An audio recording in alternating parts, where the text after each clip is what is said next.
Saraswati group of colleges के इस YouTube channel में आप सभी का स्वागत है।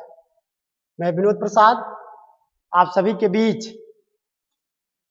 बीए पार्ट 1 शिक्षा शास्त्र विषय लेकर के उपस्थित हैं। जैसा कि आप जानते हैं कि एनईपी 2020 जो आई है, इसके तहत आपको नए पाठ्यक्रम के तहत जो है आपको बीए पार्ट 1 के सिलेबस को पढ़ाया जा रहा है, जिसके तहत आपको फर्स्ट सेमेस्टर में पूरे शिक्षा शास्त्र विषय को 8 यूनिट में बांटा गया है। कितने यूनिट में बांटा गया है? 8 यूनिट में बांटा गया है, जिसके तहत आज हमें जो है जो पढ़ना है या आज का जो हमारा टॉपिक है वो पूर्व प्राथमिक शिक्षा है, जिसको आप इंग्लिश में कह सकते हैं प्री प्राइमरी एजुकेशन। ये आपका जो है फर्स्ट सेमेस्टर में 5वां यूनिट में दिया हुआ है। कहाँ दिया हुआ है? 5वां यूनिट में दिया हुआ है, जिसमें आपको मिलेगा पूर्व प्राथमिक शिक्षा। तो आज हम सभी इसी के बारे में अध्ययन करेंगे, पढ़ेंगे या इसके बारे में चर्चा परिचर्चा करेंगे। तो चलिए आज की क्लास शुरू करते हैं, आगे बढ़ते हैं। जैसा कि पूर्व प्राथमिक शिक्षा को विश्व और भारत में कई नामों से जानते हैं, जिसको नर्सरी शिक्षा भी कहते हैं, किंडरगार्टन शिक्षा भी कहते हैं, पूर्व बुनियादी शिक्षा भी इसको कहते हैं, क्रेश या पालन गृह आदि नामों से भी हम इसको जानते हैं।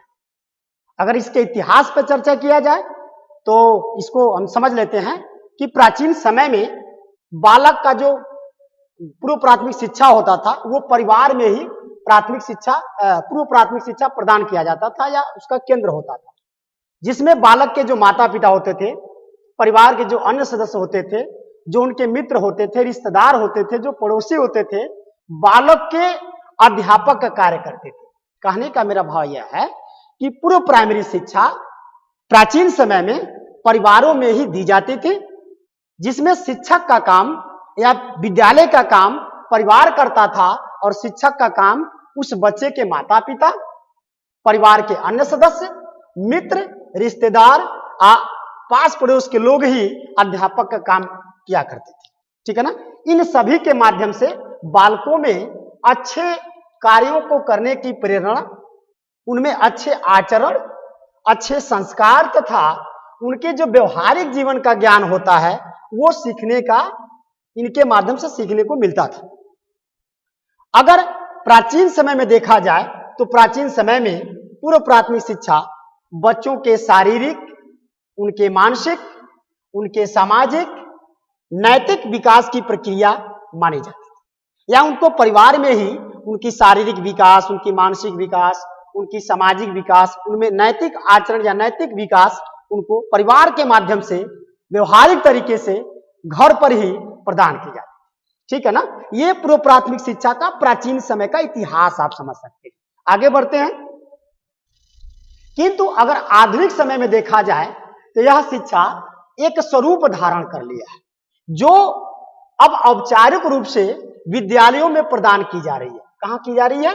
औपचारिक रूप से, वैधानिक रूप से आप कह सकते हैं। जैसे आप कक्षा 1 से लेकर के उच्च शिक्षा तक जो है आप किसी विद्यालय का सहारा लेते हैं, जहां से डिग्रियां प्राप्त करके आप आगे के जीवन को रोजगार से जोड़ते हैं या नौकरी प्राप्त करते हैं। उसी तरह से आपकी जो पूर्व प्राथमिक शिक्षा है अब क्या हो चुकी है, ये भी औपचारिक शिक्षा के माध्यम से अब प्रदान की जा रही है, न कि जो प्राचीन समय में जो परिवारों में दी जाती थी उसके माध्यम से दी जा रही है। बात समझ आ रही है? तो जिस प्रकार आपकी प्राइमरी शिक्षा से आगामी शिक्षा आगे बढ़ती है, अब उसी तरह से पूर्व प्राथमिक शिक्षा भी औपचारिक रूप से अब प्रदान की जा रही है। बात समझ आ रही है? अतः इस शिक्षा के जन्मदाता, अब यहां से आपका इसका इतिहास शुरू होता है। क्या है कि पूर्व प्राथमिक शिक्षा के जन्मदाता किनको माना जाता है? जर्मनी के प्रसिद्ध शिक्षा शास्त्री फ्रोबेल को माना जाता है। यानी अगर आपसे कहा जाए कि प्री प्राइमरी एजुकेशन के फादर कौन है या इसके जन्मदाता कौन है, तो आप किसको बताएंगे? फ्रोबेल को बताएंगे। कहां के निवासी थे? जर्मनी के निवासी थे। बात समझे? आगे बढ़ते हैं। इन्होंने सन 1837 ईस्वी में क्या किए थे? अपने देश जर्मनी में ही एक जगह है ब्लैकेनबर्ग, वहां पे इसको, ये ब्लैकेनबर्ग जो था वो एक गांव था, वहां पे उन्होंने सबसे पहले क्या किया? किंडरगार्टन जिसको बालोद्यान के नाम से जानते हैं, एक विद्यालय की स्थापना कराई। अगर इसको डिफाइन किया जाए तो कह सकते हैं ये जर्मनी भाषा का, ये दोनों जर्मनी भाषा का शब्द है, जिसमें किंडर का अर्थ होता है बालक, गार्टेन का अर्थ होता है उद्यान या बगीचा। यानी बालक रूपी बच्चों को एक बगीचे के स्वरूप में, एक विद्यालय के रूप में जब अध्ययन कराया जाता है तो उसको किंडर गार्टन के नाम से जानते हैं, जो शिक्षक रूपी माली उनको पढ़ाने का काम करता है।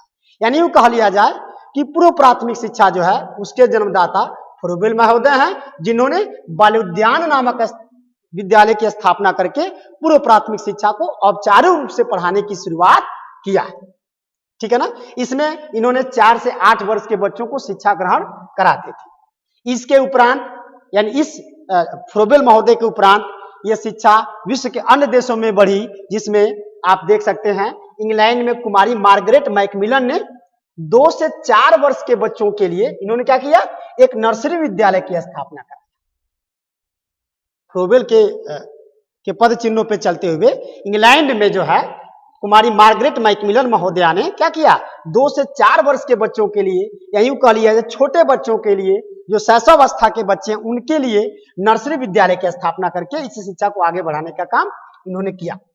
आगे बढ़ते हैं। इन्हीं से प्रेरणा पा करके, यानी आप कह सकते हैं फ्रोबेल से प्रेरणा पा करके या मैकमिलन महोदया से प्रेरणा पा करके विश्व के अन्य देशों में प्री प्राइमरी एजुकेशन जो है या नर्सरी विद्यालयों की स्थापना शुरू हो गया। या इसको यूं कह लिया जाए कि विश्व के अतिरिक्त भारत में भी नर्सरी विद्यालयों की स्थापना शुरू हुआ। इसके उपरांत नाम आता है कि इटली की क्या निवासी डॉक्टर मारिया मॉन्टेसरी ने सन 1907 ईस्वी में इन्होंने क्या किया, 3 से 7 वर्ष के बच्चों के लिए, ठीक है ना, छोटे बच्चों के लिए इन्होंने कौन से विद्यालय की स्थापना की, इन्हीं पूर्व प्राथमिक शिक्षा के नाम पर बाल गृह नामक विद्यालय की स्थापना की। बात समझे। इन्हीं तीनों के बदौलत विश्व में एक जागरूकता आई और विश्व के समस्त देशों में लगभग छोटे बच्चों के लिए या शैशवावस्था के बच्चों के लिए पूर्व प्राथमिक विद्यालय की स्थापना होना शुरू हो गया। जैसा कि मैंने अभी इसके पहले बताया आपको कि डॉक्टर मारिया मॉन्टेसरी का जो विद्यालय था वो खेल विधि के माध्यम से शिक्षिकाएं जो हैं उनके व्यवहारिक जीवन या स्वाभाविक विकास में सहायता करती थी। बात समझ आ रही है। इस प्रकार आगे बढ़ते हैं। इस प्रकार आप इस बात को समझने का प्रयास करिए कि जर्मनी में किंडरगार्टन विद्यालय, इंग्लैंड में नर्सरी विद्यालय और इटली में मॉन्टेसरी विद्यालयों की स्थापना के फलस्वरूप विश्व के अन्य देशों में पूर्व प्राथमिक शिक्षा या यूं कह लिया जाए शिशु शिक्षा देने की या विद्यालयों की स्थापना विश्व में होने लगी। आगे बढ़ते हैं। अगर भारत की बात किया जाए कि भारत में पूर्व प्राथमिक शिक्षा का इतिहास क्या है, कैसे भारत में यह शिक्षा आई और वर्तमान में इसकी स्थिति क्या है, तो इस पे चर्चा करते हुए हम आगे बढ़ सकते हैं। तो आप देखिए, आपके सामने स्लाइड इस पे अंकित है, आप देख सकते हैं क्या लिखा हुआ है कि भारत में पूर्व प्राथमिक शिक्षा को प्रारंभ या शुरुआत करने का श्रेय ईसाई मिशनरियों को प्राप्त है। ईसाई मिशनरियां, जिसको आप समझ सकते हैं, भारत जब अंग्रेजों से गुलाम था, ब्रिटिश हुकूमत के शासनकाल में था, उसमें ईसाई मिशनरियां अंग्रेजी हुकूमत से आज्ञा पत्र लेकर के भारत में विद्यालयों की स्थापना करके यहाँ शिक्षा व्यवस्था को देख रहे थे। तो एक तरह से देखा जाए तो भारत में पूर्व प्राथमिक शिक्षा में प्रारंभ करने का श्रेय किसको प्राप्त है? ईसाई मिशनरियों को प्राप्त है। ठीक है ना। ईसाई मिशनरियों ने क्या किया, सबसे पहले जो इन्होंने प्राथमिक विद्यालय स्थापना किया था उन्हीं में पूर्व प्राथमिक कक्षाओं को भी शामिल करके या यूं कह लिया जाए अलग से इसकी विद्यालयों की स्थापना करके क्या किया, भारत में पूर्व प्राथमिक शिक्षा को बल दिया या पूर्व प्राथमिक शिक्षा को प्रारंभ किया। इसके साथ साथ इन्होंने सन 1874 ईस्वी में लखनऊ में इन्होंने क्या किया, लोरेटो कॉन्वेंट नामक एक स्कूल की स्थापना कराया। फिर सन 1850 ईस्वी में इन्होंने पूना महाराष्ट्र में क्या किया, सेंट हिल्डा नामक नर्सरी स्कूल की स्थापना करा और इस तरह से भारत में पूर्व प्राथमिक शिक्षा को एक आकार दिया, इसको शुरुआत की, जिससे आगे चल करके बहुत इसमें जागरूकता आई और भारत में जो है पूर्व प्राथमिक शिक्षा के क्षेत्र में अच्छा कार्य या विद्यालयों की स्थापना शुरू हुई। आगे भी इसके इतिहास में कुछ बातें आती हैं, जैसे आता है कि 1939-40 में जो है डॉक्टर मारिया मॉन्टेसरी भारत में आती हैं। इनके भारत आने के बाद इनके कई सेमिनार होते हैं, कई इन्होंने सम्मेलन के माध्यम से भारत के लोगों को जागरूक करने का काम करती हैं। और इनके उपरांत देश में जो मांटेसरी शिक्षा पद्धति है, विद्यालयों की स्थापना भी बहुतायत तरीके से होती है और इस तरह से भारत में पूर्व प्राथमिक शिक्षा को जो है एक आधार प्राप्त होता है और इस क्षेत्र में काफी प्रगति भी होती है। और एक तरह से देखा जाए कि अभी भी अगर पूर्व प्राथमिक शिक्षा की बात किया जाए तो आप समझ सकते हैं कि विश्व की अपेक्षा विश्व में जिस स्तर पे प्री प्राइमरी एजुकेशन को महत्व प्रदान किया गया है या इसका बेस जो तैयार किया गया है, अगर उस आधार पर भारत की तुलना किया जाए तो क्या है, अभी इसकी वर्तमान जो स्थिति है वो इनफेंसी के तरीके पर यानी शैशवावस्था में है। यानी अभी प्री प्राइमरी एजुकेशन के क्षेत्र में भारत में और भी बहुत आगे काम करने की आवश्यकता है। अगर इसकी और व्याख्या किया जाए तो कहा जा सकता है कि भारत में अभी प्री प्राइमरी एजुकेशन का कोई ठोस विद्यालय अभी आपको देखने को नहीं मिलेगा। आप देखेंगे प्राइमरी जो स्कूल लगभग सभी गांव में पाए जाते हैं, उन्हीं प्राइमरी स्कूलों में जो है, ठीक है ना, छोटे बच्चों की शिक्षा की व्यवस्था की जा रही है। और इसकी प्रधानता देखा जाए तो प्राइवेट स्तर पर प्री प्राइमरी एजुकेशन को जो है रखते हुए पढ़ाने की व्यवस्था की गई है, जबकि सरकार जो है अभी पूरी तरह से इस तरह के विद्यालयों की स्थापना पर विशेष बल नहीं दे पा रही है। या इस तरह के बच्चों की शिक्षा, या यूं कह लिया जाए जो शैशवावस्था होता है 0 से 6 वर्ष, लगभग प्री प्राइमरी एजुकेशन इसी उम्र के बच्चों के लिए होता है। तो इस आधार पर देखा जाए तो अभी भारत में इस तरह के विद्यालयों की स्थापना बहुत कम है, जिसको बढ़ाने की आवश्यकता है ताकि ऐसे बच्चों को आगामी जो प्राइमरी शिक्षा है उसके लिए तैयार किया जा सके। इसीलिए मैंने इसमें एक शब्द जोड़ा हुआ है कि भारत में अभी ये क्या है, शैशवावस्था में इसकी शुरुआती अवस्था। हालांकि इस क्षेत्र में प्रगति हुई है, चाहे वो प्राइवेट स्तर की बात कर लिया जाए, चाहे वो इस सरकारी स्तर की बात करें, लेकिन अभी विश्व की अपेक्षा भारत में इसकी स्थिति क्या है, अभी बड़ी पीछे है, जिसको तरक्की करने की आवश्यकता है, जिसमें सरकार को भी ध्यान देने की आवश्यकता है। अब प्री प्राइमरी एजुकेशन होता क्या है, इसको समझने का प्रयास करते हैं। अब भारत में जहां तक बात है, थोड़ा सा इसको स्लाइड को और स्पष्ट कर लिया जाए। अगर भारत की जहां तक बात है तो भारत में प्री प्राइमरी एजुकेशन के क्षेत्र में ये विद्यालयों की स्थापना अब बड़े स्तर पे हो भी रहे हैं। इसके पीछे कारण क्या है, तो मैंने आपको शुरुआत में बताया कि प्राचीन समय में जो है इसकी व्यवस्था जो है, प्राचीन समय में इसकी व्यवस्था कहां होती थी, परिवारों में होती थी। कहां होती थी, परिवारों में होती थी। किंतु वर्तमान समय में परिवारों का जो वातावरण है वो क्या हो गया है, दूषित हो चुका है, ठीक है ना। महिलाएं जो भारत में इस समय देखी जा रही हैं परिवारों में, वो क्या है, रोजगार के क्षेत्र में आगे बढ़ रही हैं, पुरुषों के समान कदम से कदम मिलाकर के रोजगार के क्षेत्र में आगे बढ़ रही हैं, ठीक है ना। इसके साथ साथ आप ये भी देखते हैं कि आजकल का जो परिवार है उनमें माता पिता और परिवार के अन्य सदस्यों में विभिन्न प्रकार के झगड़े या कलह देखने को मिलते हैं।